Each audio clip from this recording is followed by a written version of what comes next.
যেভাবে কালকে মিথ্যাচার করে কিছু ছেলেপেলেকে আপনারা ছবি লাগায় জুলাই যোদ্ধা বানায় কি করছিলেন, সংসদের ওই ভিআইপি গ্যালারিতে বসাইছেন। কি তাজ্জব কথা! মানে কনস্পিরেসির একটা শেষ থাকতে হয়। ভিআইপিতে আমাদের মতো লোকেরা যায় বসবে, আপনি এক গাদা ছেলেপেলে নিয়ে গেলেন, নিয়ে যে পুলিশ দিয়ে, এবং আবার বলে দিচ্ছি আমার চোখের সামনের ঘটনা, পুলিশ দিয়ে তাদেরকে ঢুকালেন, ঢুকে আবার বলে দিলেন এই তুমি এই রোতে থাকো, এই রোতে থাকো। এই যখন ওই চিফ হুইপ কথা বলতেছে, পুলিশ ভিতরে দাঁড়াও দাঁড়াও দাঁড়াও, সবাই সামনে যাও। এই নাটক বন্ধ করেন, এই নাটক বন্ধ করেন।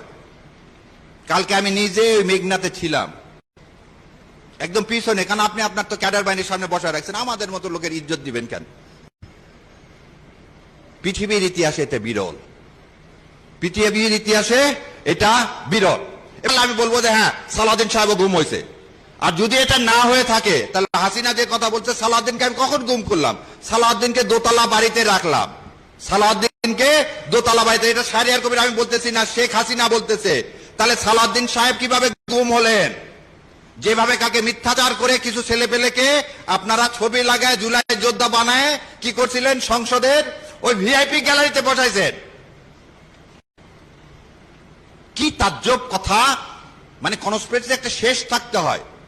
ভিআইপিতে আমাদের মতো লোকেরা যায় বসবে, আপনি এক গাদা ছেলেপেলে নিয়ে গেলেন, নিয়ে যে পুলিশ দিয়ে, এবং আবার বলে দিচ্ছি আমার চোখের সামনের ঘটনা, পুলিশ দিয়ে তাদেরকে ঢুকালেন, ঢুকে আবার বলে দিলেন এই তুমি এই রোতে থাকো, এই রোতে থাকো। এই যখন ওই চিফ হুইপ কথা বলতেছে, পুলিশ ভিতরে দাঁড়াও দাঁড়াও দাঁড়াও, সবাই সামনে যাও।